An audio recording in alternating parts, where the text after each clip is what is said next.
For over 50 years, Burlington's legacy has been great deals on coats for all weather conditions. So before you're caught unprepared for the winter weather, head to Burlington for name brands, quality items, and surprising fits for every family member. Stock up on coats, sweaters, and accessories before the cold hits, so you can finally stop avoiding the elements and start living comfortably. Warm up at your nearest Burlington location less than 1 mile away. Burlington. Deals, brands, wow. Want to shop Walmart Black Friday deals first? Walmart Plus members get early access to our hottest deals. Join now and get 50% off a 1-year annual membership. Shop Black Friday deals first with Walmart Plus. See terms at walmartplus.com. Kroger Delivery makes it easy to do your holiday shopping in a jingle. There might be a lot on your to-do list, but thanks to Kroger Delivery, you can get everything you need delivered straight to your door at the same great prices you'd find in store. Our refrigerated trucks always ensure that your groceries arrive fresh. And right now, you can save $20 on your first order of $75 or more and get free delivery with a Boost membership. Restrictions apply. See site for details. Kroger, fresh for everyone.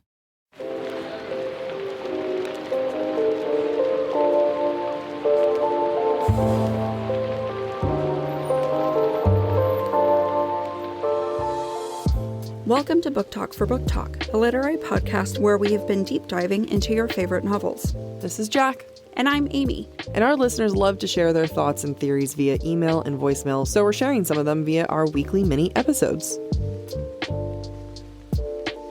The views expressed by the hosts and listeners are entirely their own and in no way represent the thoughts or intentions of the original author. This podcast is a discussion, shared to spark thought and conversation on the characters and themes of this novel. Spoilers may be discussed with or without warning. Explicit language, as well as themes of sex, violence, abuse, death, and depression will recur throughout this podcast. Listener discretion is advised. Jack here. I just want to apologize because I did not plug in my microphone correctly for this episode, so I sound a little bit off. That was a rookie mistake. I am sorry.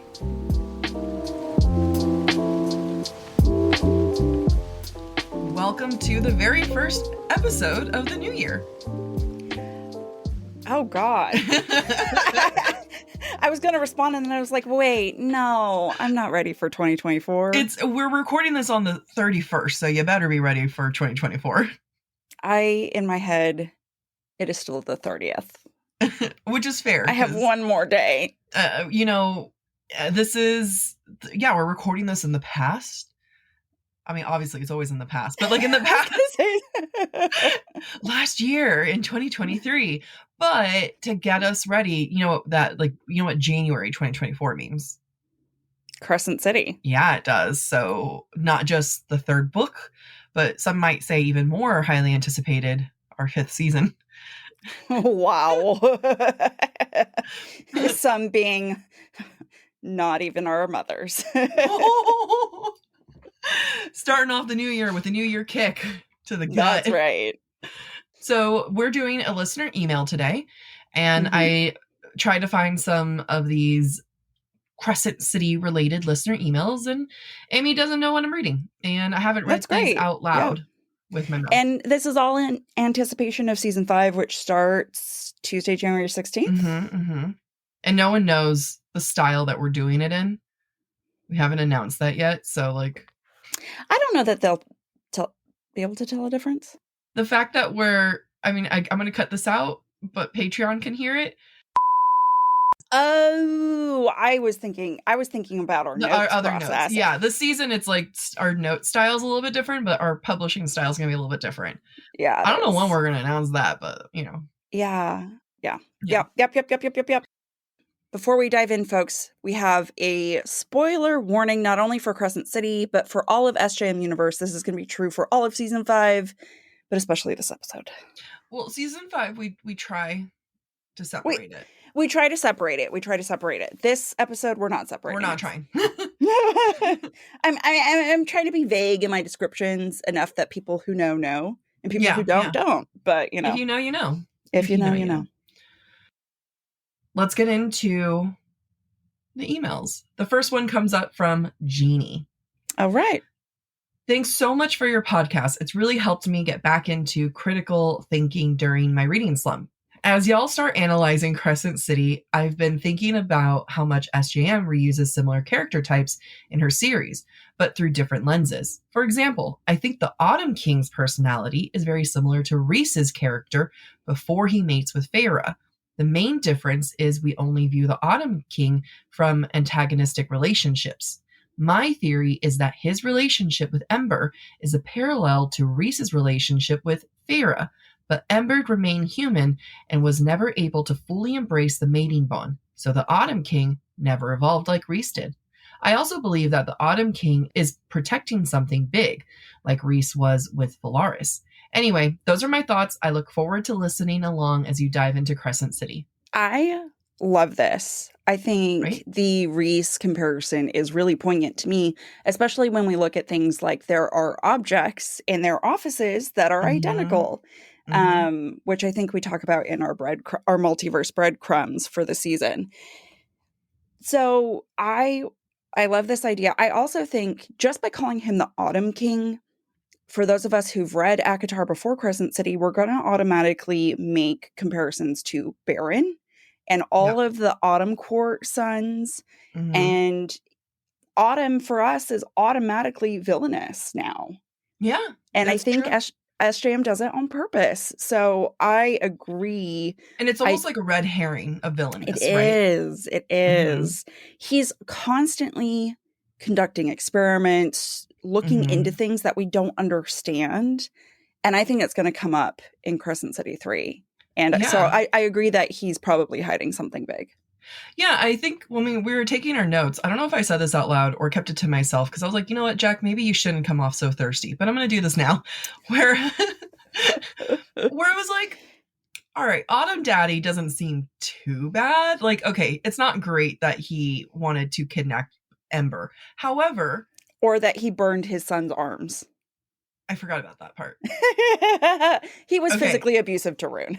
Okay, there's that. So Autumn Daddy isn't the best. He's not perfect. I'm backtracking here so fast. You can see the brain, the wheels in my brain going reverse real fast. All right, so this is why we don't voice thoughts out loud all the time, people. What were you going to say? I want to know, though. Were you going to be like, but I could get on board or something like that? Probably. Look, they describe him as like being hot. Yeah. Okay. Like this is Rune and Bryce's dad. He's hot. Yeah. Yeah. I can't honestly help that. He's probably like Eris, where he's troubled. He's been led astray. In his heart, is he good? I don't know. But maybe. At least I'm more confident in Eris. I'm way more confident with Eris. I'm willing to get like, hey, he never burned his son's arm, or like he did it while saving him. I don't know. Like I'm willing to go there. Like, fine, give me. Never mind that Rune has PTSD. It's fine. Well, like if he was trying to save him, I'm totally making this up. There's no evidence to support this. You know what? New year, new Jack. We're not going to lust after the problematic characters. Yeah, this was all in the past, folks. 2024, Jack is turning over a new leaf. I actually... Technically, today is 2023 when we're recording it. No, that's what I'm saying. Yeah, you're right. 2024 me, I was going to say, I had this great idea last night of coming up with a bingo card for season 5 for listeners. Oh, I love it. And I want to see if anyone wants to contribute, like... Yes. Amy calls them dumb, or calls themselves dumb. Yeah. Jack thirsts after a problematic character.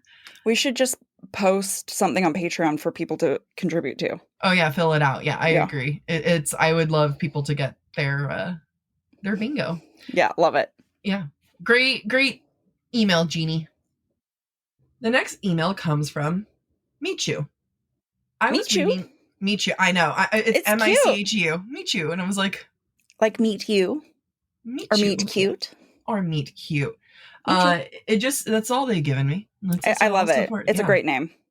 I was rereading House of Earth and Blood, and I am now convinced I know the exact moment Hunt and Bryce's mating bond snaps in.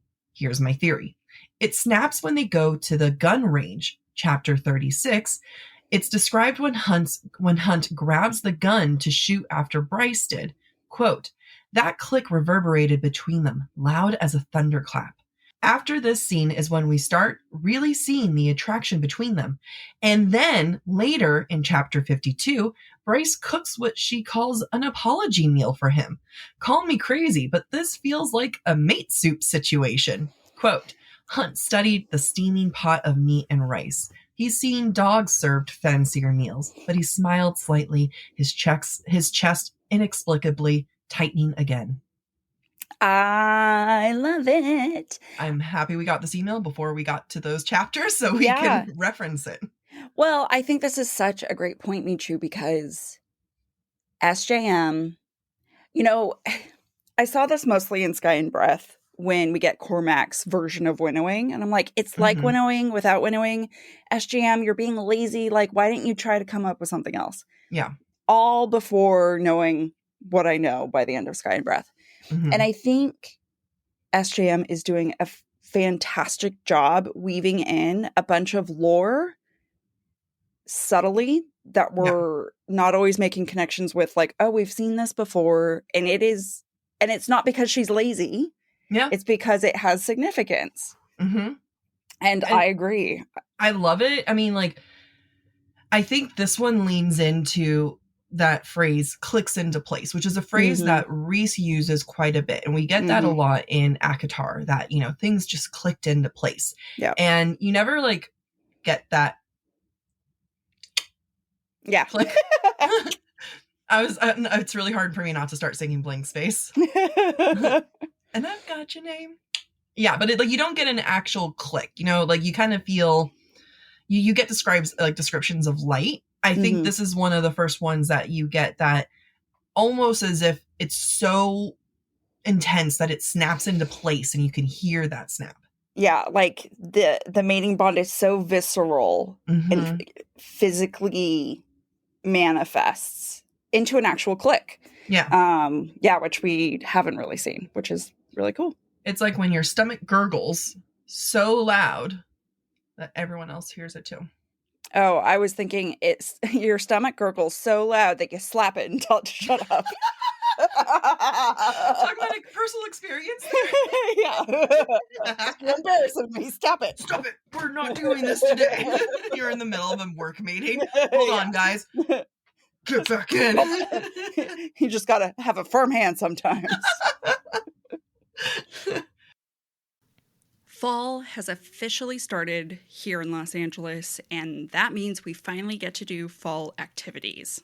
I have been counting down the days for when I can go to pumpkin patches, maybe even hit up an apple orchard, and I get to do all of it looking super cute in my Quince boyfriend sweater. This weather is perfect for my dark academia vibes, and I'm so excited to bust out my washable silk blouse because I'm going to be taking pictures. Quince is known for their Mongolian cashmere sweaters from $50. And that's not all. Quince has so many other amazing things on their website. All of those items are priced 50 to 80% less than similar brands. That includes leather jackets, cotton cardigans, soft denim. Like, my entire fall wardrobe is genuinely turning into Quince wardrobe. By partnering directly with top factories and cutting out the cost of the middleman, we get savings as the customer. One of my favorite parts about Quince is the fact that they only work with factories that use safe, ethical, and responsible manufacturing practices. And they still manage to get premium fabrics and finishes for that, luxury feeling for every item that they have. Get cozy in Quince's high-quality wardrobe essentials. Go to quince.com/booktalk for free shipping on your order and 365-day returns. That's Quince, QUINCE.com/booktalk, BOOKTALK, to get free shipping and 365-day returns. That's quince.com/booktalk. For over 50 years, Burlington's legacy has been great deals on coats for all weather conditions. So before you're caught unprepared for the winter weather, head to Burlington for name brands, quality items, and surprising fits for every family member. Stock up on coats, sweaters, and accessories before the cold hits, so you can finally stop avoiding the elements and start living comfortably. Warm up at your nearest Burlington location less than 1 mile away. Burlington. Deals, brands, wow. All right, this next one is a long one, so stay in it with me, and I'm going to break it up, at any given points. Do you need to take a little sip of water before you get started? Maybe I will. Hold on. All right, this comes from Anna. Hello, Amy and Jack. Just a forewarning. This might be a long message. I wanted to say how grateful I am for your insightful podcast. I've been a fan of SJM for years now, and I've been longing to discuss her worlds with people who are also obsessed with her as I am. You also have inspired me to get back into writing. I just felt like, we don't read when people compliment us. It's true. I typically cut out the compliments because people don't want to. It's false modesty is what it is. Let's just be honest. It's false modesty on my part. Yeah. Do you see my never mind. I was going to say the anti-hero lyrics. My cohort disguises altruism. Yeah. That's exactly me. You two have provided a lot of amazing background information that I've never realized was intentional on SJM's part, making me appreciate her even more as an amazing writer. One thing I'm particularly invested in is SJM's use of music and art scattered throughout her series. I'm entering my senior year of college studying music education with an instrumental and piano emphasis. Taken over 2 years of in-depth music theory, as well as a year of music history, 2 years of conducting, and a semester of advanced score study. So basically, Anna knows what she's talking about. Yeah, for sure. It's also given me a different perspective when it comes to analyzing the literature I know and love. We see a lot of her main characters often have some kind of connection to art or music. Examples include Feyre as a painter, Nesta and Bryce as dancers, Aelin plays piano, and also has a deep love for the opera/orchestra. And there's many more.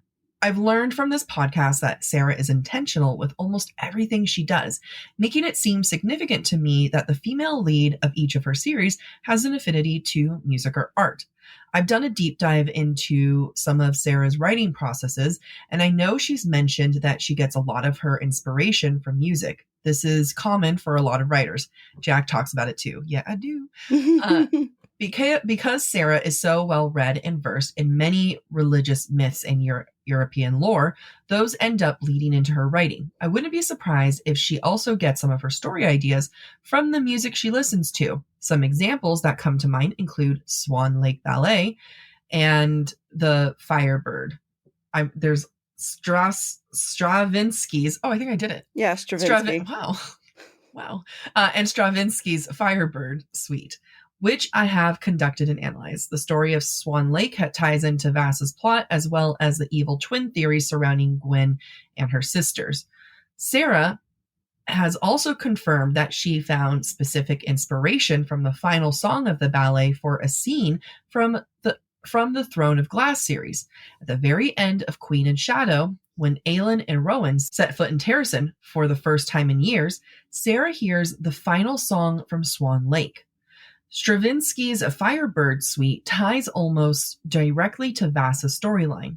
The ballet is based on the Russian folktale of the Firebird, which Igor Stravinsky used as inspiration for his song. The Firebird ballad tells the story of Prince Ivan, who defeats the evil Koschei with it's a C-A Koschei. Okay. It's not with a C-O. With the help of the Firebird, who offers one of the enchantment feathers to Prince Ivan after he spares her life while hunting in the forest. The feather is later used by Prince Ivan to summon the Firebird when he needs her help as Koschei's creatures chase after him. The Firebird's magic makes Koschei, his creature, fall into a deep sleep so that Prince Ivan can destroy the egg that contains... I'm going to switch to Koschei in case someone's hearing me say Koschei's immortal soul, freeing everyone under his spell, including 13 princesses. Oh, 13. I didn't realize 13 was a big... You know who else is 13? Taylor Swift. Oh, I was thinking Manon, but you know what? Yes, 13 Taylor Swift. Manon, yes. Well, we've actually talked about Stravinsky's Firebird, and we've talked about Swan Lake in the form of Nesta dancing in silver flames. So both of these are familiar to us. Yeah. It's always good to remind everyone, though. Yeah, for sure. Because we haven't talked about it in a long time. Yeah, like it's been a long time. And I also love hearing it from like, you know, a music perspective. Yeah, music perspective rather than like story perspective. Anyway, I'm going to continue. Rings any bells? Vasa.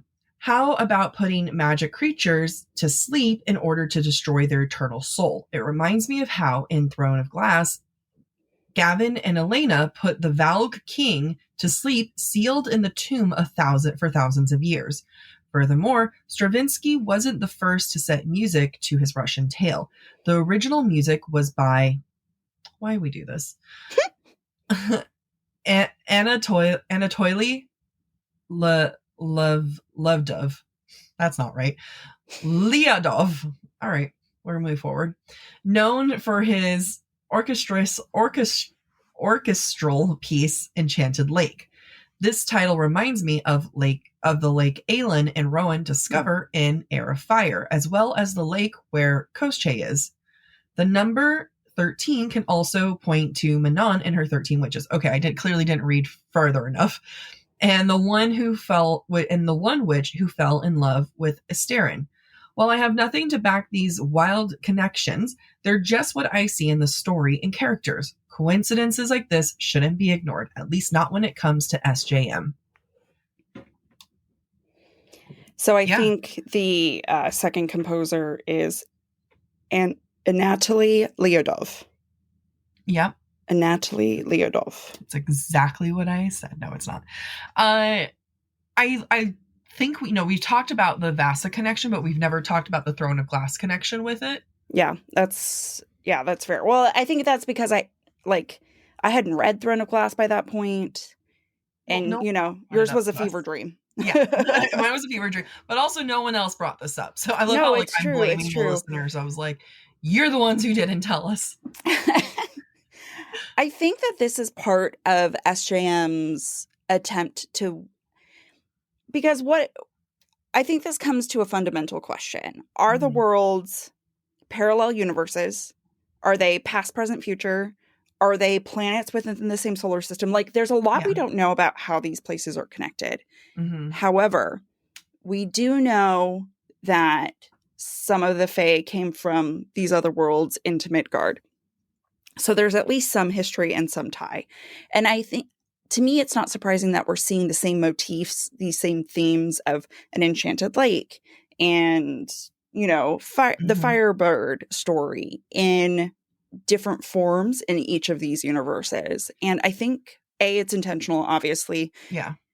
Otherwise, Sarah wouldn't do it, or Sarah's just not cognizant of it, which I don't believe at all.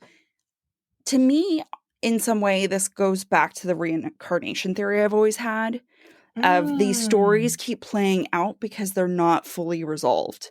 Yeah. And that's why we're seeing the same themes over and over again, because the lesson hasn't been learned or the ultimate bad has not been defeated, etc. So that's my belief here.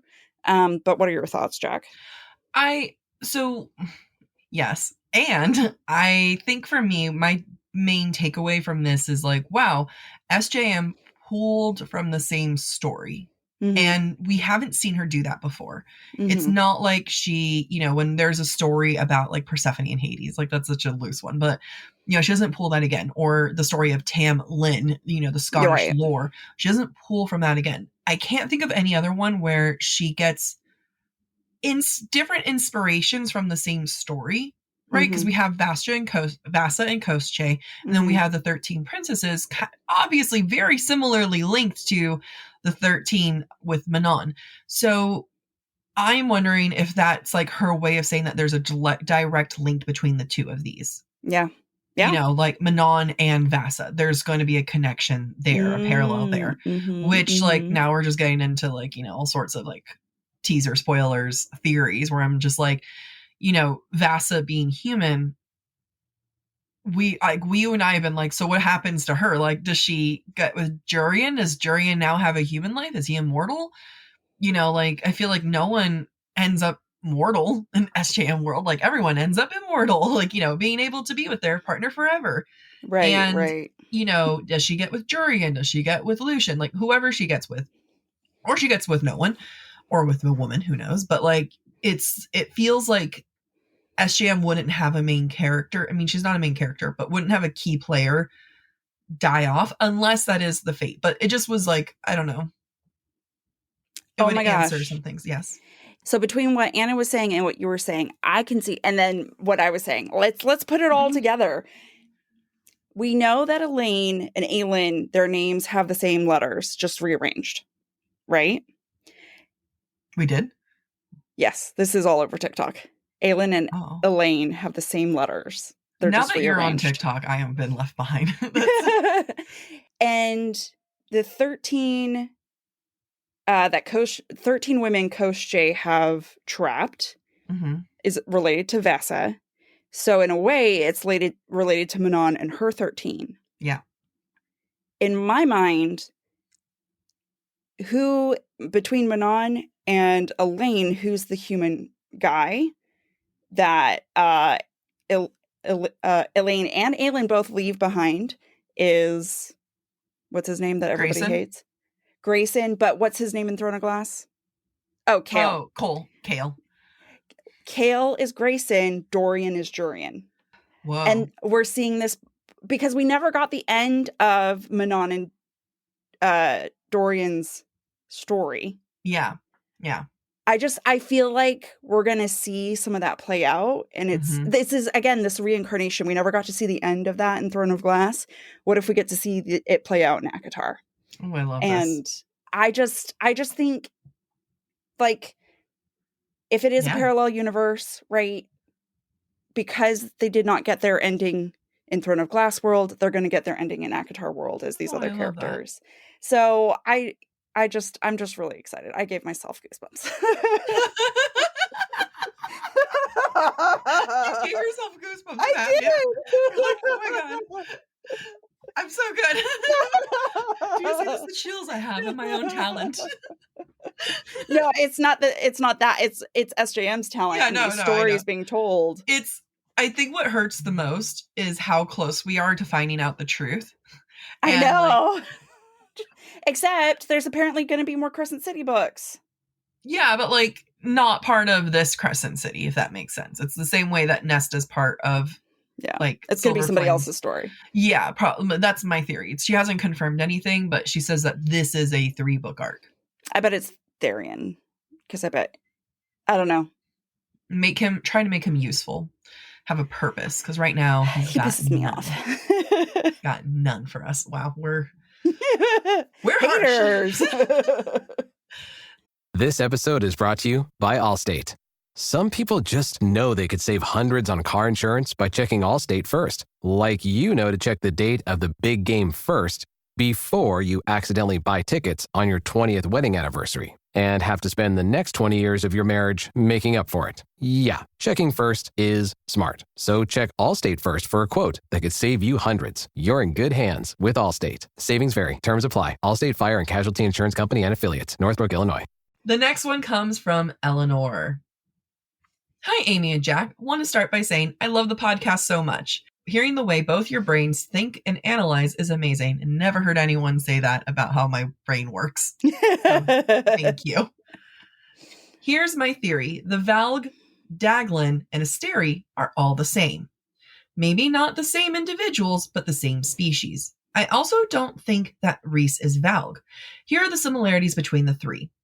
All drink the magic of the land/people, all take on different forms, all travel from different worlds, and all have creatures they create as their army. Similar, I think we are being told a bigger story. ACOTAR, where the story of the Daglin was told in the past, Throne of Glass, where the story of the Valg was told in the present, and Crescent City, where it's just beginning. Different worlds stacked, but also at different times. I think this theory was mentioned, but I'm not quite sure. On to why I don't think Rhys is Valg. Maeve is said to have violet eyes, like Rhys. However, this is not Maeve's true form.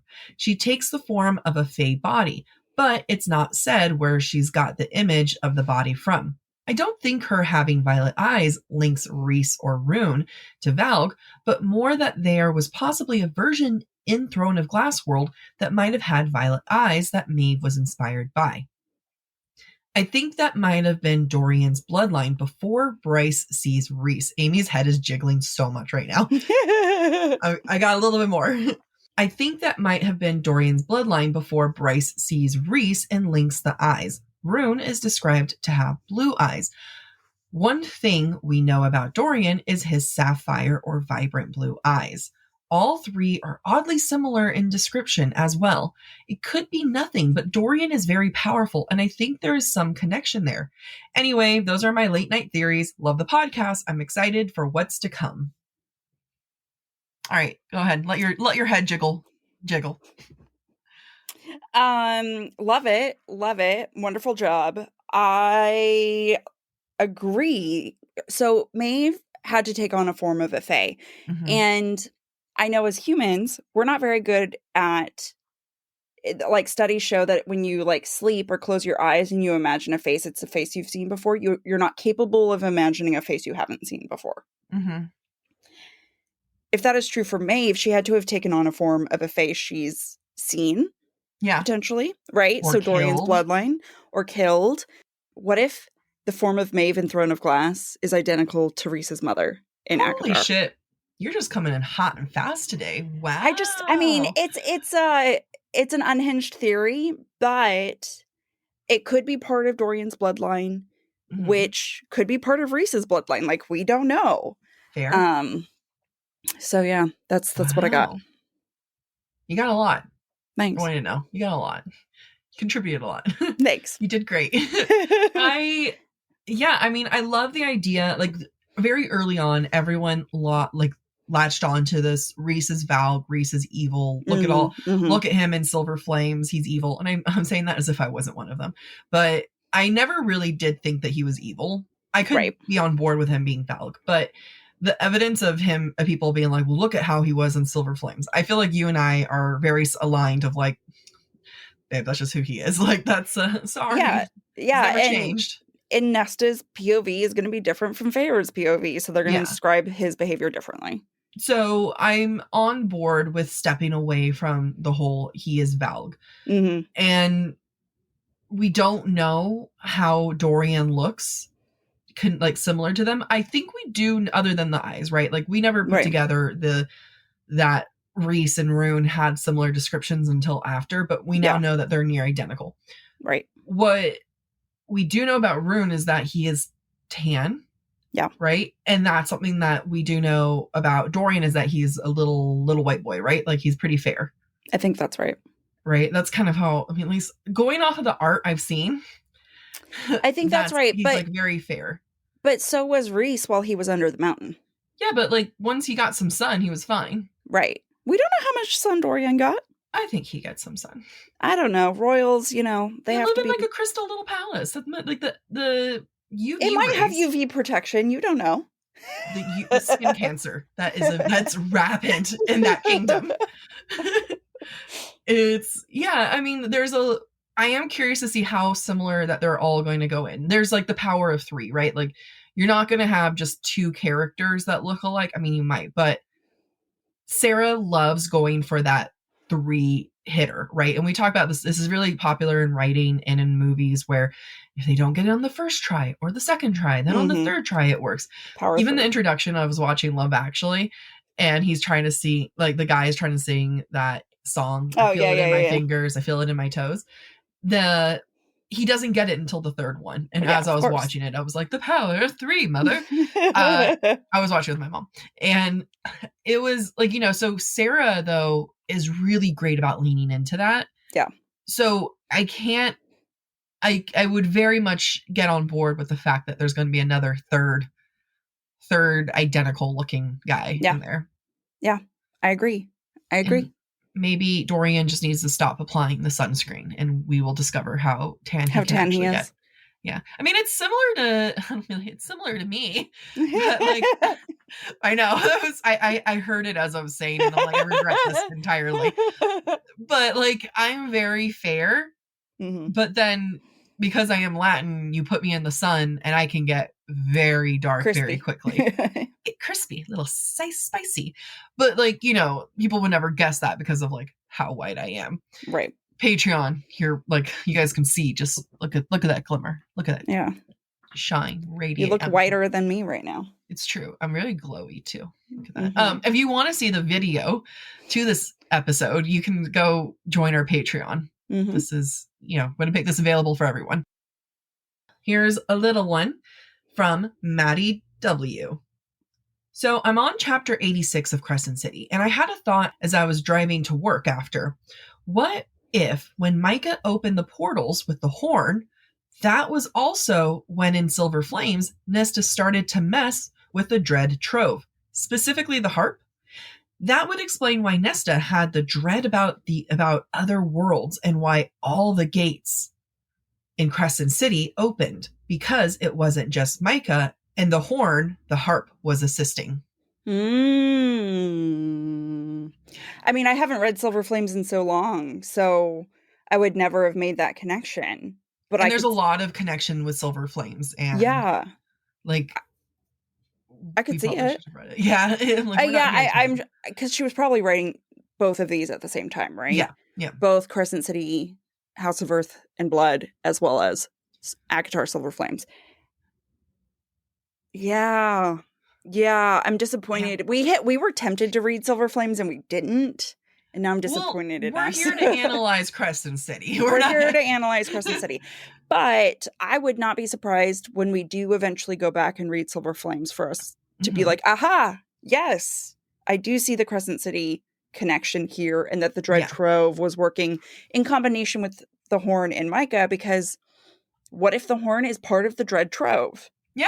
And absolutely. It just ended up in the wrong part, the wrong world. And separate from its kin. Part of the reason why we're also not doing Silver Flames right now is because we wanted to see how Crescent City 3 played out. Yeah. And, we know that there's a lot of connections. What if Hunt really is somehow connected to Nesta and Cassian? What if there are these other things? Yeah. And we're able to see what foreshadowing there is. And we want to be able to, dive into that more. Yeah. So the reason why we're we'll do it later is because we just needed to see how that played out. Yeah.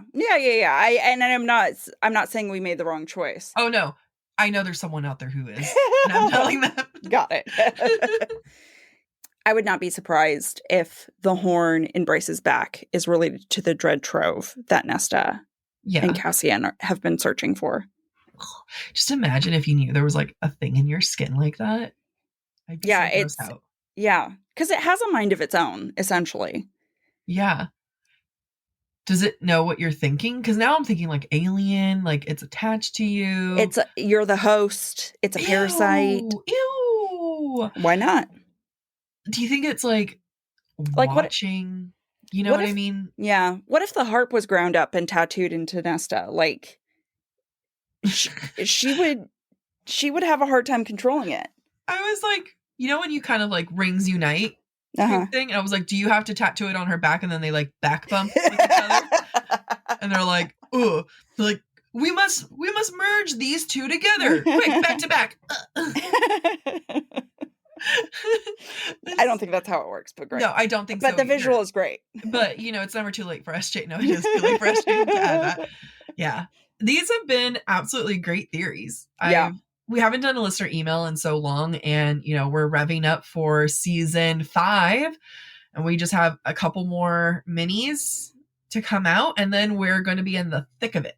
Yeah, but keep the emails coming, because it will be great to get your viewpoints, because there's no way with how big that book is that we're going to be able to cover everything. No, not a chance. So it would be great to hear from folks and more of this theory and thoughts on the writing. And also literary analysis style, because a lot of the messages we get, and not just what we get, but the discussion out there is more about the theories surrounding Crescent City, right? Not the literary breakdown. And that's something that you and I have been really cognizant of as we've been doing season 5 and doing our notes and everything.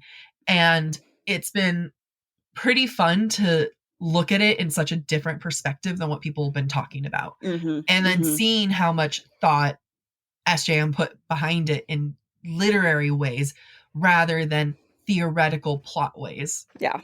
I saw something on TikTok that with someone, and, you know, it's one of those where it's just like a 7-second video of someone's face, but it has a bunch of text on the screen. Oh, yeah. And it was something to the effect of, can we all just agree that none of us understood the first 100 pages of Crescent City 1, and that anyone who says otherwise is lying?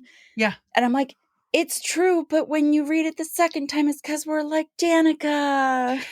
I know. I'm so excited for this season, guys. You guys, like, even in the first episode, you and I got into so many things that we were just like, how did we miss all of this? Yeah.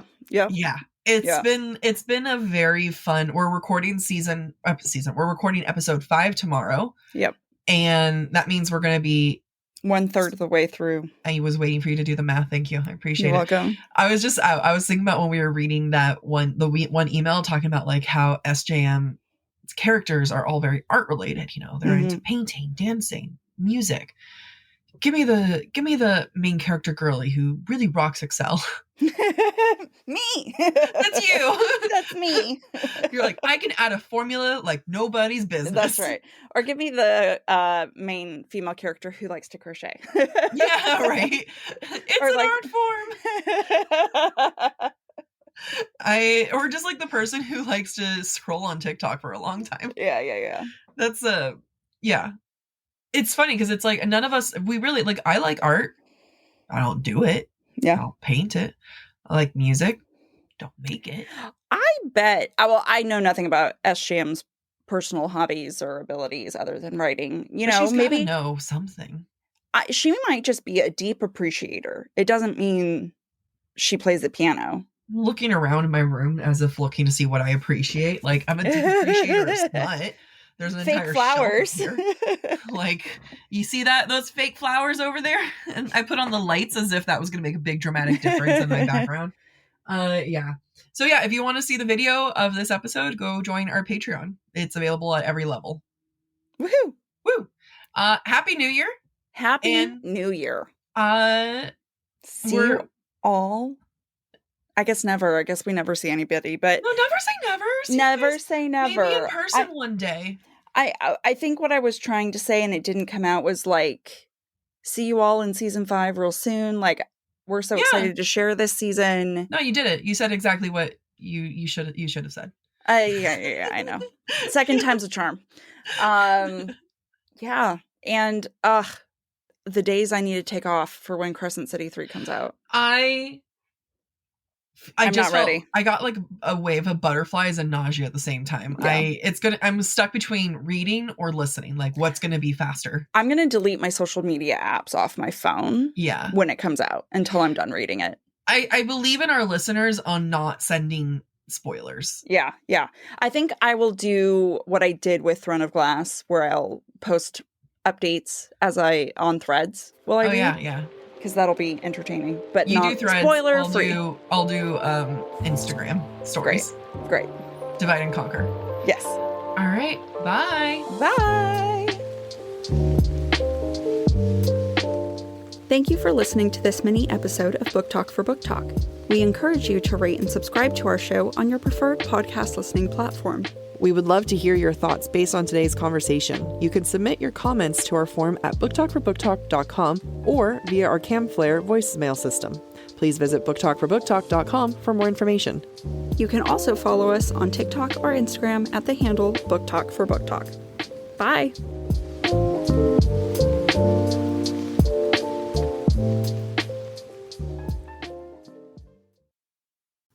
Fall has officially started here in Los Angeles, and that means we finally get to do fall activities. I have been counting down the days for when I can go to pumpkin patches, maybe even hit up an apple orchard, and I get to do all of it looking super cute in my Quince boyfriend sweater.